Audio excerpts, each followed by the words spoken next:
Right, welcome back, ladies and gentlemen, to the Intel Extreme Masters San Jose qualifiers. Sorry about the little bit of delay we had there. We had to wait basically for a round of 16 game to finish up and then bridges on into the round of 8, which we now find ourselves in as we have Pokebunny going up against Deemo.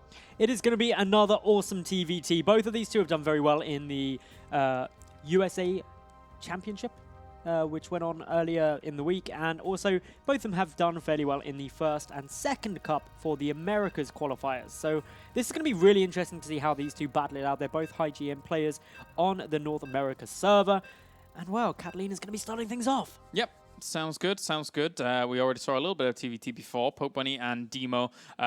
Deemo overall lost out barely on TvT at the very end of one of the qualifiers that we've been showing. But for now, let's get into Catalina. Game number 1, and spawning down to the bottom right-hand corner, it is our purple Terran. It is Mr. Pokebunny.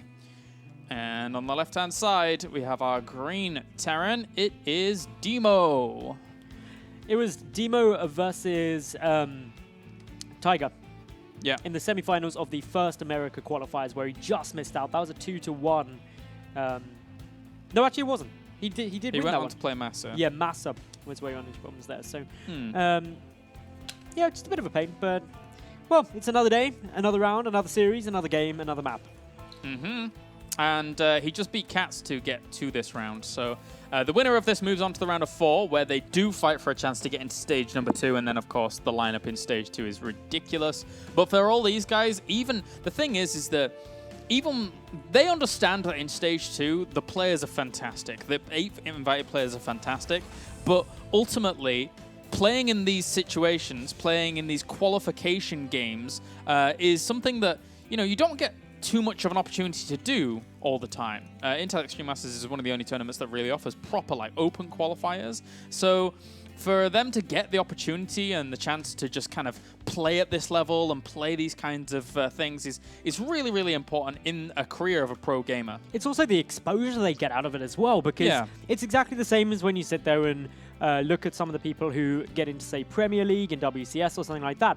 They don't have to do particularly well. Just the fact that they've got there means they get to that next level, that next degree of exposure, people who see their name on streams, who they get cast by, that sort of stuff. It just increases their profile as a whole. And at the end of the day, that's what you need in a career as a pro gamer, is to be well known. So you get more viewers and you get more dirty esports dollars. Yeah, definitely, definitely. Overall, Deemo, you know, for me, he's made a name for himself during these qualifiers because he got so far in one of the first ones, and now he's getting pretty deep here as well. And again, going into these America qualifiers, you know, I didn't have a clue who a few of these people were. But now I, you know, have got a glimpse into the American scene, and it's been a real treat. I've really enjoyed it. We've seen some funky games, we've seen some good games, we've seen some proper strong games from some of the guys. And some downright crazy games. Yeah, indeed, indeed. Anyway, Factory coming out now from Pokebunny, who is opening up with that Reaper.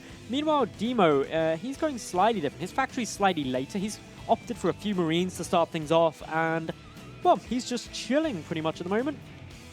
Yeah, Supply Depot's in the right spots to spot any kind of Reapers that would come along at the back here. Pokebunny is going to throw down his Starport just to make sure he's going to be propelling himself straight on towards the Cloaked Banshee. And again, the longer the game goes on, technically this isn't the best spot for Pokebunny to be in because of the spawning locations. Again, the airspace at the back is kind of irritating. But of course, it all depends on whether or not Deemo even survives later on. Of course, this Reaper going off on his little scouting mission, unfortunately going the wrong way at the moment, not going to know where his opponent is spawning immediately, and those few seconds, or a few seconds lacking information, can be quite irritating. Although Pokebunny has committed to what he's doing already, so shouldn't be too concerned. There's the Banshee, there's Cloak coming on down, and things are looking pretty steady from him as a very, very standard Terran opener. Yep, Hellion poking forwards at the front as well here, and Deemo, as we were saying before, walling off with this Factory and Barracks, but the Hellion already gets in anyway, so it's a little bit redundant at this point. Just one little Hellion going on a small adventure. Oh, he got the Reaper though at the back, which is a nice start for him. And then that Hellion is going to get blocked in, so sad little times for this poor Hellion. He knows his time is nigh. Yeah. Nope. He's doing everything he can. He's a true fighter. Yeah, and I appreciate that. I appreciate that. He's actually doing a fairly good job of how long he's staying alive for. He'll all go to pieces, though, once that Widow Mine's out. But He'll keep going. He'll keep going. The little Hellion that could. I'm really rooting for this Hellion right now, Claris. Yeah? So am I. Oh no, he's still going. Come on, little Hellion. Keep going. Okay, anyway, Banshee coming out as well. We got the Raven from Deemo. Poor Hellion. The Raven coming out, of course, just directly counters the fact the Banshee are coming, so that should minimize any damage that the Banshee is able to do with Marines already in position. Otherwise, CC's coming down on both sides, and we should be transitioning quite nicely into the mid-game. Yeah, getting a few work kills here. Technically, Pokebunny, for me, is the guy with the more reputable name. I mean, we've already seen him a lot in the past, a long time ago, but he's going to lose the Banshee. And that's quite a blow to him, because opening Raven like this with it, of course, technically Auto Turret kind of zoned out the ability to exit out that way because it was in the position that it was. And Deemo goes back into his 3 command center standard play. He loves 3 command center very, very fast in this matchup. Well, with the Banshee being taken out, he can actually afford to do that because a lot of the pressure that Pokebunny could have applied, a lot of the scouting that Pokebunny could have got, depended on that the Banshee staying alive. So by forcing that out, he's going to be in quite a comfortable spot. Of course, there is the second Banshee coming on through now for Pokebunny. But realistically, with the Viking coming out as well now, what can it do? Yeah, not a whole lot. Not a whole lot. There's a lot of anti-air potential here for him. Gets a SCV, but at least he saw the fact that it's a triple command center opener. So Pokebunny, he has choices. He can try and catch up in that regard, or he can try and put some pressure on with his marine tank composition in the middle. But because of the way the openers have worked out, Deemo had Vikings to counter the Banshees and thus will have air superiority going into any kind of push that Pokebunny would want. So I would ideally like a 3rd command center from him. Yeah, we'll see if one does get started or whether he does go for the aggressive style of play. But Deemo, he looks quite happy at the moment. He's into his comfort zone. And by having a bit of a funky strategy, by going for that quick 3rd CC, he is in his comfort zone. He's going to how he wants to play the game, dictating the pace the way he wants it. And whenever you do that, you're kind of forcing your opponent to react to you. And if you're the person forcing that strategy, you're going to know how people try and stop it generally. And that obviously gives you a big advantage in terms of experience. All right, then. Here we go. So, 2 siege tanks and a few marines loaded up across these medevacs are going to start speeding away. Oh, the Widow Mine did see it, though. Did he just barely? He barely saw it. Oh. Well, these Vikings over on this left-hand side are going to cause a whole lot of problem here. If he takes out one of these medevacs before it even lands, unload. Oh, okay, so he gets one of the siege tanks out, but only 4 marines and 2 siege tanks? I don't know. He could drop an auto turret, and then that'll soak up some of the fire whilst he pushed in, but at least he took some damage on that first siege tank, which means that he can actually continue this on a little bit further. Yeah, it's not ideal, the fact that the medevac was picked off. The drop ideally would have come down slightly quicker, but both those tanks cleaned up, and Deemo doing a very fine job of defending against that. The Vikings and the Raven just doing so much to prevent really much being done, and resources lost-wise, Pokebunny coming out a bit worse for wear. Yeah, and overall, you know, he actually kind of needed to do that because of the fact that it was triple CC opener. He got 12 workers, or 14 workers, I should say, but he needed those kills just to stay level. Yeah, exactly. And he's still not, because it's equal workers, and there's the 3rd mule available for Deemo. And the additional SCV per production cycle. So it gives him quite a nice advantage. Banshee gets in here. Gonna go poke a little bit, gets a couple more worker kills. That's always nice. Yeah, really making this really work for him. And there's no missile turret here, so there's plenty for the picking up until the point where that happens. So at least you got his 3rd command center behind all this. Is adding on extra production as well. Army supplies looking relatively even. So this is kind of even out nicely. Just the fact that Deemo has a little bit of an economical advantage. But it's very slight. Very, very slight now after that damage. That annoying Widow Mine. Gets a little head off. Only killed 1 marine though, damaged the rest up. But yeah, this is now going into a very, very similar position. Deemo up by 9 supply overall, but the army supply is bang on equal. The composition of that as well, very similar. Just 2 additional tanks for Deemo, thanks to the fact that he picked off those 2 that were dropped by Pokebunny. He sees Sam moving out into the middle as well, and I'm a little bit apprehensive of where he's going to go. It doesn't really want to be greeting this in the middle of the map because the Marine count is so severely in favor of Pokebunny. Just needs to have a good setup defense position overall. Whoop. That Medivac is going to die. And that was quite a chunk of his army, actually. So. Yep. Both Vikings get away, so they can be repaired up as well, which is very, very important here. Deemo just remaining more cost-effective throughout this game. Yeah, as I said, it's still with the siege tank advantage here for Deemo and the air superiority advantage. All he has to do is sit pretty across these two locations and he's going to be totally fine. But overall, what we could see Pokebunny do is try and force away the idea of Deemo taking this base and forcing him to take the base in the middle, which is a little bit closer to the pushing potential. So overall, it really does depend. These Vikings are still lingering in good spots. Wow. Really nicely done. Medivacs do realize the concern and the danger and boost straight on past this time, which will help, but Sensor Tower already up. 2 more Medivacs being donated to the cause. And of course, every time these Medivacs get picked off, it takes quite a sizable chunk of resources out of Pokebunny's army. Yeah, and he's being a little bit stray with these siege tanks. If he went for those siege tanks right now, that would be so sick, but oh, they were ripe for the picking, as I was saying before. That's such a shame there. Deemo had a prime opportunity, but pushes in whilst they are sieged up, so doesn't really get the best position, and is going to take that third base now. Of course, grabbing that third base up is going to be important. Pokebunny has already got his third landed, though, so small advantage there, but engagement in the center. One of those siege tanks quickly taken out. The siege up now coming through from Deemo. The Marines duking it out. The Vikings pick up all of the Medivacs for Pokebunny, meaning that this fight not really going well for him. Add in the Seeker missile. That is an astounding victory for Deemo, who takes a dominating supply in the army counts. Yeah, 6 siege tanks against 1 at this point, and he's supplying himself with his third base in just a second as well. That being said, though, Pokebunny does have his third base up and running, but how he's supposed to stop like a counterattack if it comes along, it's going to be up to siege tanks in really, really good positions, which he doesn't have many of right now with only 1. 1 siege tank is roughly about 6 too few compared to what Deemo's going to be coming at him with. The sensor tower placement as well from Deemo, fantastic, means that repeated drop play the Pokebunny's been trying to move on him with is going to get shut down even harder than it's already been. But here comes Deemo, steamrolling through the middle. Yeah, those siege tanks are going to be hard to stop at this point. Tries to just move forward into this army, and that's not exactly the most favorable spots there for Deemo, who does get pushed back there for a second, so... But again, those siege tanks have a lot of momentum behind them. If he wanted to keep going, slowly leapfrogging forwards, he's technically at a bit of a disadvantage because he's so far into the middle here.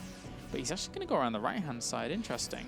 Sneaking his way around. What does he actually see here? Does he know? Okay, now he's coming in with the Marine. This is the first time he's actually scouted the location of the third base, so maybe hoping that it was on that right-hand flank. Not going to be able to go through. But still edging on down, and this movement is not detected by Pokebunny. Yeah, he's anticipating the push coming from the left-hand side, but realistically it's coming from the right here as it has now been spotted, but siege up, please. Otherwise, here comes the stim. Oh, he's going to lose a lot of this. He actually needs to... I think he might have needed to pick up and get away, but the siege tanks... I don't know if this was the best of trades there for Deemo. No, he lost quite a bit. I think you're right, a pickup may have been better to run away to safety, but yeah, that really started to level out the resources lost count and basically reset the tank count for Deemo, which is one of his big advantages. Deemo, he's adding the 4th though, and that's on location 4th base, so looking quite nice. Pokebunny is also adding an a 4th command center too. It is ahead, but it hasn't floated down yet, so I'd say that kind of reset everything for the most part. And with how the spawns have worked out here, I don't think that 4th base is going to be spotted for quite a while. Technically, you could argue that it's one of the only positions that he might try and hit with Medivacs if he knew about it, because sensor towers are covering other locations. But there's just going to be a lot of positional fighting in the middle by the looks of things. And as Pokebunny moves out, so too has Deemo, who doesn't really have too much of an advantage in the way of tanks. It's all in the Marines. There's a very small upgrade lead for Pokebunny at the moment with the +2 infantry weapons, but it's fractional, not too much to really play with. Yep, and slowly going to move through here, so he will be revealed via the sensor tower at all times where his positioning is for now. And this is going to cause Pokebunny to just shoo him out, make sure he's not here. Siege tanks are unsieged at this point. Pokebunny taking a brilliant timed engagement with these Marines alone to get on top of this and push it back. Oh, Medivacs! Oh, nice. Getting 2 medevacs though is another really great pickup. And if we look overall this game, 6 medevacs have so far been picked off. Unfortunately, one goes down there for Pokebunny, for Deemo.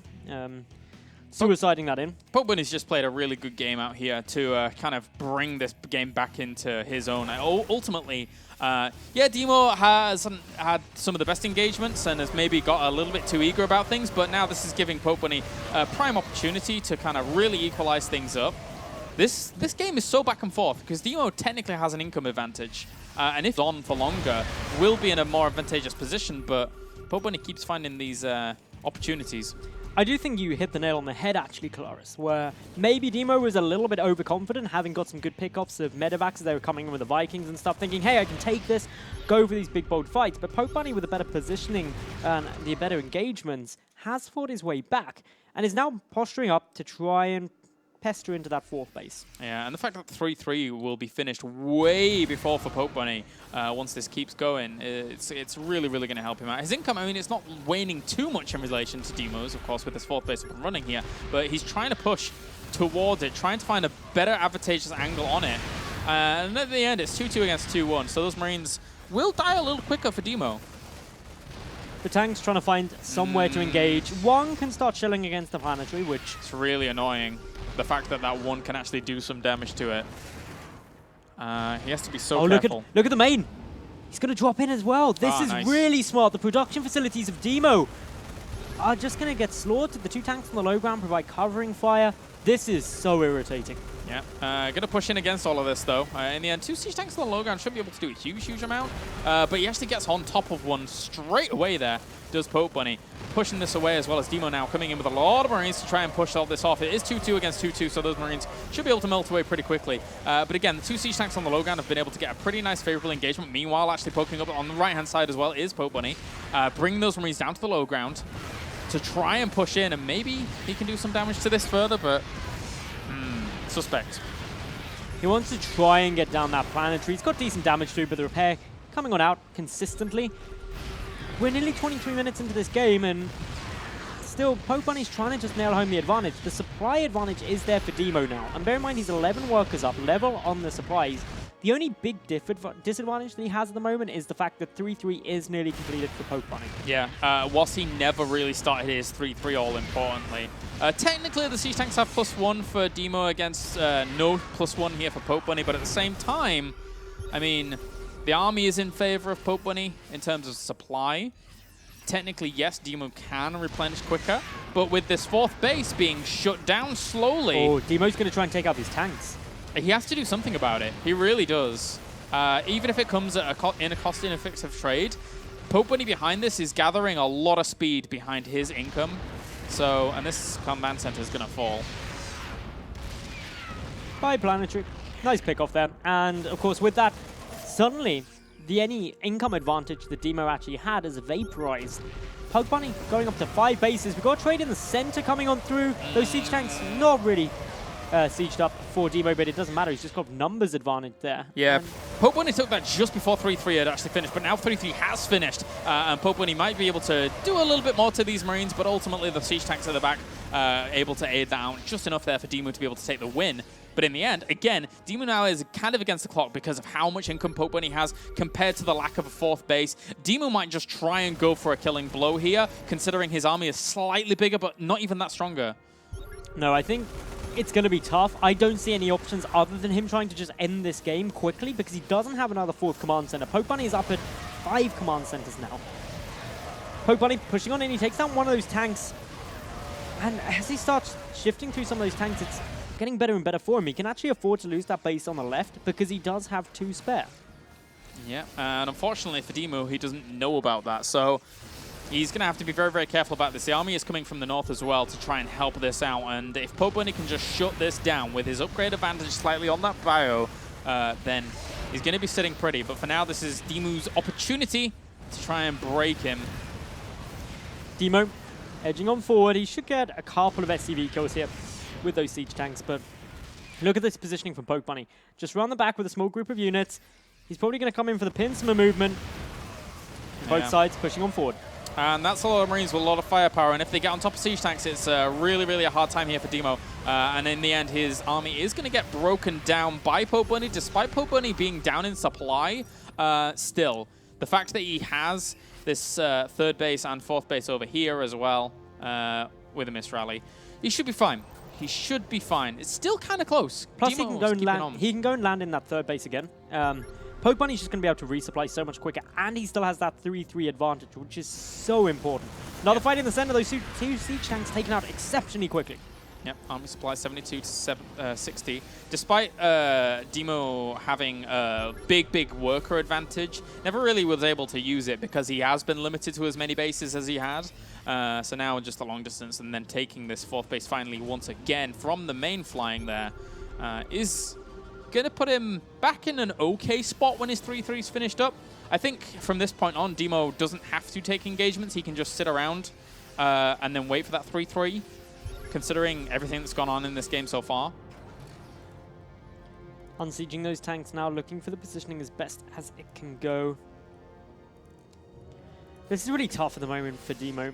He is floating his main command center over there, but okay, this is quite nice. He takes a nice advantageous trade there, which is what he's just got to be doing. But the resources lost overall this game is now completely leveled out, but Pokebunny is mining insanely more overall.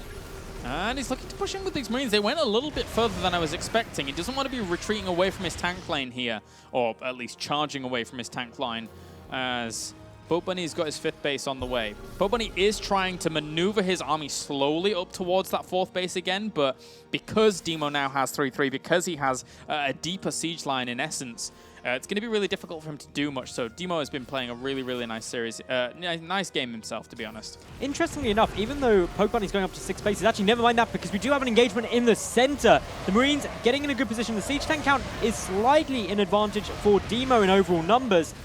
He's going to go for the trades, but it's not enough with the Marines. He loses a lot of the tanks there, not able to take a good fight, and that puts the supply advantage for Pokebunny. But as I was saying before that, even though Pokebunny was trying to go up to 6 bases, he's only got 47 SCVs. So income-wise, actually it's Deemo who's mining more.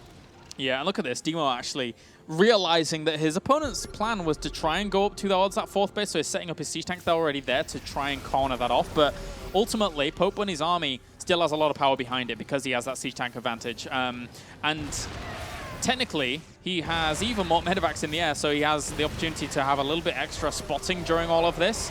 And his Marines are going to melt during that engagement as well. So as much as he tried to be cute and drop some Marines across this army, I think Pokebunny's still winning out here by quite a margin now. Yeah, he's up at 77 army supply to 35. He's pushing on forward, and he's getting a lot of control. He's still up at those 5 bases. Income is now going in Pokebunny's favor, as we would expect.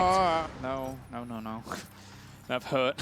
I mean, at this point, the reason that hurt me inside is because Deemo has to save every unit he can because they are becoming more and more valuable to him as this supply becomes just greater in gap. Unfortunately for him. The important thing to know about the supply as well is that it's 62 workers to 46, so army supply is hugely in Pokebunny's favor. Hugely so. Yeah, and I don't know if Deemo's worker count is really going to make up for that, unfortunately. Because every single time he moves out with some of these units, they just get ran over. I don't think he can now. It's 28 army supply to 101. He's got so many mules right now. There's 6 mules going down. I mean, it's just making up considerably for the economy. And Deemo is really up against this, despite having a nice opening to this game, and despite looking all right transitioning into the mid game. Pokebunny has just been all over it from like I would say 17-minute mark onwards. 2 siege tanks there, sitting at the back, a couple of Marines, but 121 army supply for Pokebunny up against 43. Pokebunny just looking to take the best engagement that he can, and he should be pretty much fine here. Pushing on forward, the Marines going to jump on that tank. One taking down, the second one picked off easily as well. This is it for Pokebunny. Moving on forward, Deemo, GG's out, and Pokebunny, after 30, or just shy of 33 minutes, is able to take the first game of this best of 3. Yeah, nicely done by Pokebunny. Again, I really like the tussle for positioning overall on that fourth base, really working his way up there. It's not, you can't just, in a TvT, you can't just walk there and be there. you have to identify how many Marines are on the map. Like Drunken Boy will position them, for example. Does he know I'm moving there? Can I get there without any siege tanks falling down on me? So really cool moves by Pokebunny to work his way all the way to the top of the map and shut that 4th base down as well as he did. It was beautifully done, and I think that was actually the big turning point overall there for Pokebunny. Deemo, once he lost that 4th, was just in a bit of an economic rough spot, and it just really piled through. The other big thing as well was Pokebunny getting the 3-3 upgrade through sooner. That was incredibly important in terms of how some of those mid-games trades went, and he was so very far ahead in that upgrade as well that it really, really helped him. But yeah, Deadwing going to be the next map, a nice big map. How do you reckon things are going to play out here? Could see a very, very similar game, to be honest with you, with it being Deadwing as it is. That being said, you know, somebody could play the completely counterintuitive version of Deadwing, which is, well, you think we're all going to play lovely and greedy, but that's not going to be the case. But Pokebunny, as much as there was the advantage for Deemo going into the early stages of the mid game, which I felt were really, really cool. Pokebunny just, again, he wiggled and turned and moved around and found that position at the 4th base, which really put him in such a solid spot. And really, it forced annoying trades, which is really is the most important part there, as Deemo was, well, he was caught between a rock and a hard place. He was. Deadwing, though, has loaded on up, so let's jump straight into this game and get these players nicely introduced. Up in the top left-hand position, we have got the Green Terran. Down 1 game in this series, it is Deemo. And to the bottom left, it's our Purple Terran representing IVD, apparently. It is Pokebunny. Yay, Pokebunny. If he wins this, he advances on into the round of 4, which of course means he'd have 1 additional series to try and win to get a spot in that all-important 2nd qualifier stage of the Intellectually Masters San Jose America qualifiers, where those 3 spots are up for grab in the main event. Is there anything else going on in the brackets, Maddles, whilst we're... Let me take a peek. We'll hide things from there. Schnitzel is going to be the opponent of whoever wins. Who did he beat in the quarterfinal? Was it Gosu User? Oh, jeez, okay. So Schnitzel will be playing Pokebunny or Deemo, depending on the result of this series in the semi. Okay. Meanwhile, on the other side, we've got Tiger versus Intense and Toadscamp versus EJK. Going to be feeding into that other semi-final. Why are there so many German names in the American qualifiers? There's Schnitzel and Toadscamp. So, interesting. I guess they're doing it just for us. But that means that we can actually follow on the winner from here onto Schnitzel. So that gives us this match and then our final match of the night, which is awesome. We haven't cast any of Schnitzel either in any of the USA Championships or in any of these America qualifiers. No, you're right. As much as people wanted them to... Wait a minute, he's going command center first. What in the... What are you doing, Pokebunny? Well, I guess he can try and get away with it because it is Deadwing, but that Reaper is actually rallied already down there. So this can always get sticky in this matchup. You're taking a bit of a risk going command center first, and it will be spotted by this SCV as well before the Reaper even gets there. So let's go, Deemo. Take your advantage. Jumping out with that second Reaper as well, which is actually really solid, considering the opener of the Pokebunny's gone for. Really trying to punish this. Of course, in now comes the SCV for Pokebunny. Going to see nothing too unexpected, but the Reaper now. He sees the CC first. That's good for him. Yep, yes he does. SCV like just truddling on in here and sees that 2 barracks being going down as well. And okay, Reaper, your time is nigh. Because it is so far away, this barrack should be able to be finished up, but he'll only ever have 1 Marine at a time. So he's going to have to buffer with SCVs. But wow, Bunker going to go down. If he can deny the SCV from finishing that up, that would be cool. But don't think he's going to be able to. Yeah, it's too far. It's way too far on a map like this. Deadwing is so big, like absolutely ginormous. Yeah. Of course, the Bunker is going to be there still, so it's going to be annoying dealing with the Reaper for a bit. But sorry about my terrible observing right now. My cable got stuck, so I thought I'd be totally transparent and just admit that, as my camera was in the middle of the map for about 10 seconds. But anyway. Don't worry, you go back in time to see the SCV die. Yeah. Well, Reaper, be careful, run away. As I say, it needs this little bit of buffering from the SCVs, all importantly. But the Bunker causes a bit of problem in the end. It's not too often a Bunker like this is allowed to be created. And he might get a few more SCVs for his troubles here. Of course, the Marine production really ramping up, but there's that second Reaper coming on through. And of course, a Reaper beats a Marine in a one-on-one fight. That's why the SCV comes there, but all can't afford to lose one. Needs to be very careful with those. Oh, no, you don't want to be hitting the command center, mates. You want to get that SCV. This isn't Wings of Liberty. You can't actually deal with a building ever. No. Your little potato guns don't really hurt command centers. Well. Bless them, they're trying so hard. Yeah. Oh, but now that there's 4 Marines there, it causes even more problems. If you'd have kept the Marine number down during all of this, but of course you have to account for the fact that high ground vision is a thing, and it's very, very difficult to fight up this ramp as the Reapers. So not much more can be done really for them. You're just going to have to sit around in this bunker and heal up, etc. Yep. Oh, that shouldn't have happened. No, that's actually quite a big loss, losing that one Reaper. Yeah, all in all, it denies a little bit of mining in that actual base, so effectively does allow things to level out. The work account is exactly the same. Behind this, though, Deemo, you'd never guess what, Kalaris, he's going 3 CC. Oh, what a surprise.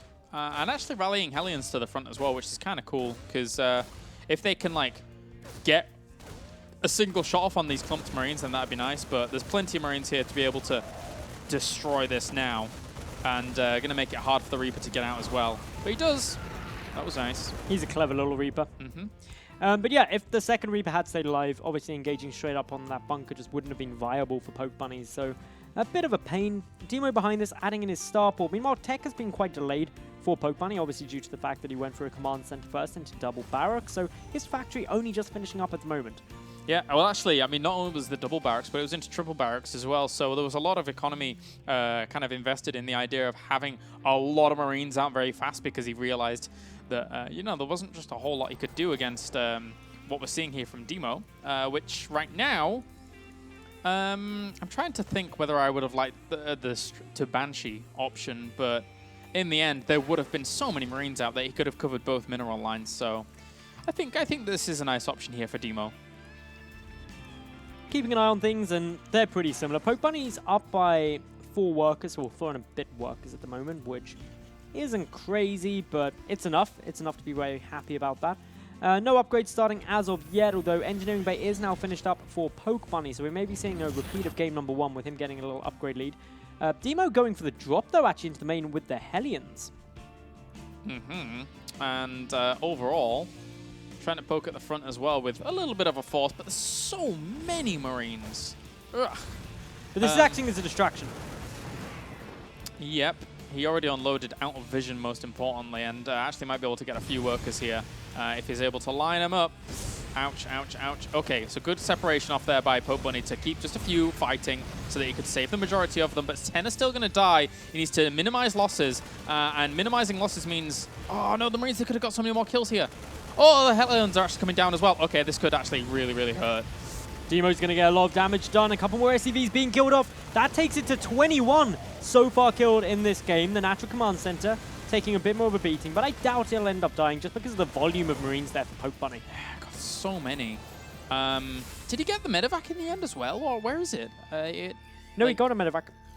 One of them.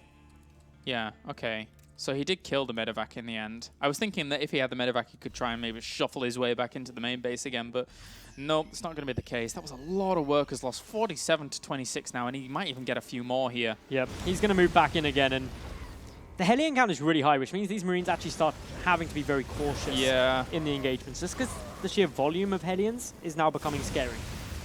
Yep, it is. Even the Marines coming in for the fight as well, because he pretty much knows that these Marines have to dance pretty heavily against that. That was controlled well by Pokebunny, actually. Yeah, good separation, good split, good like positioning on that concave overall. Still 27 to 50 workers. Don't like it. Don't like it. Does not compute. Okay, well, Pokebunny is kind of going to have to scramble, really. Yes, he had the higher Marine production for a long time earlier on, but that's pretty much dissipated. Now we're going to see Deemo really, really fly ahead with that production. The 4th and 5th barracks are not down here just yet for Pokebunny at all. So yeah, Deemo has a lot of cards in his hand right now. He's adding in the double engineering bay and that armory through as well. Oh, he's going to catch some of these medevacs. I like the empty medevac leading the charge. Yeah. That was a nice little touch. It should allow this drop to work quite nicely. And this is the sort of thing that Pokebunny just had to do. He needs to deal damage. Yep, this pretty much did okay. I mean, he's getting a lot of workers here himself, so I know even terrible trades against these Marines in the end because he just had so many of them, but was it enough? Let's have a look. 40 workers to 33. It wasn't too bad. Oh, he gets a few more. It still doesn't level it out though, and he had to at least level out the work count because, well, for a start, this third is floating down already, but more importantly for Deemo, he was hugely ahead in the work count for a long period of time, which, I don't know, I just personally don't think that was worth. I think he needed to do more. Well, Deemo now moving through the middle. Not really doing a whole lot. His army, let's see what we've got. They're relatively even in terms of the army, actually, for now. But in the end, it's as long as the armor is rightly timed, which it is here for Deemo, the 2-2 could start pretty speedily off the back of this, and he could have a sizable upgrade advantage with 2-2 and hit with that later on in the game as this plays out, because the second engineering bay has only just been added here for Pokebunny. It's +1, yes, will finish, but the armory is only on the way as well. Whoop. Nice little siege up there. The Marines are taking a very good fight here for Deemo. And yeah, that was a very, very good fight for him. It means that he's really leveled out the resources lost, but he's got a much better income behind it. The supplies tell a big story here. 107 to 75, but Deemo's ahead in both army supply and worker supply. He's also very level on the upgrades. He's actually going to take an upgrade lead once 1-1 finishes because there was only the single engineering bay for Pokebunny. Drops the scan on the movement out here, and army supplies said very, very much so in favor of him. I would love to see him try and assert himself at this point, but obviously he doesn't have the eyes in the skies like we do, aside from scans, but he can't see everything all the time, so he doesn't know how much opponent his opponent has in terms of that army. But if he just pressures a little bit and tries to feel it out, Pokebunny probably would crumble under the pressure here. Little move forward by these Marines now. Pokebunny, he only has 2 siege tanks out on the field. They've got a lot of work to do. Of course, engaging into a siege position is always going to be a challenge for you in TvT. So Deemo does need to be careful. He's got a nice lead. He just needs to maintain that and enhance upon it where possible. Deemo sees that siege tank and is in range of it because he has the air advantage, which is a little bit of a shame for him. Has to fly that medevac forwards, but in the end, he's going to lose a siege tank. And as such, he's going to have to give up their position on the right-hand side with those Marines and siege tank taking that. So, yeah, Pokebunny having to retreat over to this left-hand side to take his different third base, but that was good movement there by Deemo. It was. It brought Deemo a little period of even better economic advantage. What I'm liking from Deemo is if we refer back to game number 1, Colaris, Deemo was actually in a good position early on, but he got quite greedy. He got very aggressive, very boisterous and confident. He's going for this fight now, but look at the Marine count. He takes out the tanks. I don't see what Pokebunny can do here. There was a small disaster in Pokebunny's army positioning there where the Marines got choked up in between 2 siege tanks, and then they were doing nothing at the very back there for a little while. But even then, he was down in terms of army supply. It was going to be difficult, and Deemo does take game number 2, tying up the series.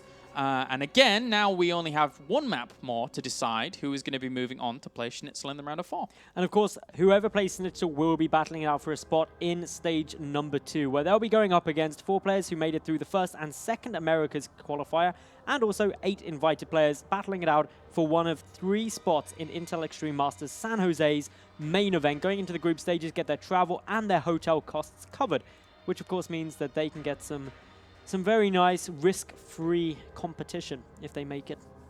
Yep, that'd be good. I think even when you qualify direct, when you're in the group stages, you get like guaranteed money. Oh, do you as well? Yeah. If I can recall correctly not from even our previous Intel Extreme Masters tournaments. That's the cool thing about the prize pool breakdown for the Intel Extreme Masters. It's just, look, even 13th through 16th, you still get 350. Yep. So you get free trip and then 350. It's like, well, yay, okay, cool. You'll probably, even if you have a very big bar tab that night, yeah, you're still gonna end up making a bit of money. You're gonna do all right. You're gonna do completely all right. Okay, so Nimbus is gonna be our next map between these 2. As I liked how Deemo played that out. Like, just in general, it was safer. Really cool. He got ahead like he did in game number 1, but then didn't just say, 1A move, or motions to that effect. He thought, okay, I'll take the good engagements, I'll play this cautiously, and it just meant that he took the right fights, which really is what went wrong for him in game number 1, which allowed Pokebunny to catch up. But Nimbus, the third and final map, the winner of this goes on to face Schnitzel, as Kalara said, and they'll be battling it out for one of those spots in stage number 2. We're just waiting for the players to be ready at the moment. Yep. So, unfortunately, I don't know what's taking them a little bit longer. There we go. All right, they're good to go. Who do I pick to go through? Because they're actually pretty evenly matched. My money's on Deemo. Yeah? Because in both games, he got ahead early on. And the only reason I feel he lost in game number 1 was because he was just a bit overconfident. But he seemed to adjust for that in the second game and look pretty solid. And if you can get ahead 2 games in a row, why not 3? It's too close for me to call, I think. But, I mean, yeah, Deemo, I think he has the better openers overall. He goes greedy, and it really pays off for him. Yep. But anyway, let's get into it. Game number 3 to find out who moves on to play against Schnitzel. As we have spawning up to the top right-hand corner, it's our green Terran. It is Deemo. And down to the bottom right-hand corner, it's our purple Terran. It is Pokebunny. And Maddles, have you had Schnitzel whilst you've been here yet? No. No? I like Schnitzel. What is Schnitzel? It's just meat in bread. It's breadcrumbs stuff. It's not really that adventurous. You haven't really sold it for me. I'm not going to lie. It's meat in bread. It's not really that adventurous, but it is tasty. So where would I get Schnitzel? A lot of like just general takeaway places have Schnitzel, but there's also like actual German restaurant places that do good Schnitzel as well. That I do thoroughly recommend. What's the difference between average Schnitzel and good Schnitzel when it's meat in bread? Good meat, good sides, good bread, some good sauce. Yeah, it's nice. I have actually had some really nice food while I've been out in Cologne. Yeah. The gym/pool I joined for a week have a beautiful cafe. That's good. Some really good stuff there. Not too adventurous, if I'm honest. That's kind of important though for you, right? Considering you're probably quite delicate with your diet. Yeah. So I guess you kind of have to be. Much protein. Yeah. Much protein. It's all good. And the Korean barbecue was awesome. Damn right. 2 nights ago. I go there like every week. You do, Mr. Carroll. They, yeah. They know me by name pretty well. I don't mind this. I don't mind this at all. It's so funny when I ring them up as well, because like to book a table, and they're just like, Mr. Carroll. I'm like, hi. Yeah, okay, all right. I had that table, please. Where I grew up, I had that with 2 takeaways nearby, where they just knew. The second you picked up the phone and said hello, they were like, your regular order? And we were like, yes. And they just knew it. Yeah, yeah. Customer loyalty, you know. Oh, epic juke. It's not even a fight. It's not even a duel. No, not really. Same openers, exactly the same openers from both of these guys actually in this game. So no kind of craziness going on. Oh, that was very close. Good repair there by Deemo. But yeah, so both of them are going to see this opener as well, which is going to give them, like, basically, who goes for the Raven is, they may both go for the Raven considering both of them have seen it. I think the Raven overall is the safer choice if you both see it, because then it has alternate uses later on with auto turrets. Whereas Banshees kind of fall off. They do have their uses as well if you find outlying siege tanks in engagements, which I do love to watch. If you are a Terran that finds those outlying siege tanks, then more power to you because you are a king. Starport's coming on down. Moment is nigh, the decision-making imminent. What do you reckon, Klaus? I think Pokebunny goes for a Banshee still, and Deemo goes for the Raven. He did do it in Catalina, game number 1. He went for the Raven on the 2 Vikings, and it worked out very, very well for him. Yeah. Actually, we might see Deemo go for a Medivac here, now that I'm looking at it a bit more. It would line up quite nicely. But for now, yep, there's the Medivac. And on the other side of things, it's probably going to be a Medivac as well. They're going to do exactly the same build. This is really awesome. Okay. I like this. Oh. Hey. Lucky little Hellion there. Well. Actually, I think, yeah, exactly. Don't move. because he did move back with that Hellion, and that cost Pokebunny the Hellion overall, which is a little bit unfortunate. It goes back to repair, and he will be one Hellion up during these upcoming engagements. But this is where it gets really weird, because if both players go over at the same time and cross paths, they could just go right past each other, do a ton of damage, and then just, I mean, just that's how the game goes, and it's really weird. He sees the Hellions moving out, he saw the Medevac moving out, and they're actually just going to pass each other. But remember, Deemo has one more Hellion. Yeah. Oh, jeez. Oh, that's he has really a lot more nice. Hellions now. What do you do as Pokebunny? He's coming back. Uh-oh. He has to. He has to come back because he won't do equal damage. And that spells doom almost. He's on top of the production. He's going to kill the Hellions, and these Marines are just having an absolute... He had to go. Now, because he was so far out across the map, he had to go, but just... Oh, this is what I mean by a silly situation. Like, what are you supposed to do? Lose all of your workers? Oh, really, really sad events here in the end. The trouble is, it's as you said, you can't really come back. When you're that far committed with the Medevac, if you come back, it takes too long, so you might as well try and get some damage, but GG. That was a bit unfortunate. When you see that, when you see that build lineup against, I've seen it time and time again. I've seen it in WCS Europe. I've seen it in Intel Extreme Masters qualifiers, be even the Korean qualifier when we go through those kinds of things. It's a really, if they're just going to cross paths and bleh, whatever. All right. It was the Hellions going down as well. That actually really hurt. The fact that the drop from Deemo was able to pick off Pokebunny's Hellions as they moved across, that was a lot of damage done and already put him in an advantage. But yep, that was it. That means that Deemo is going to be going on to face Schnitzel in the semi-finals or the round of 4 to decide who gets a spot in round number 2. So we'll be back after a short break with that game. Stay tuned, everyone.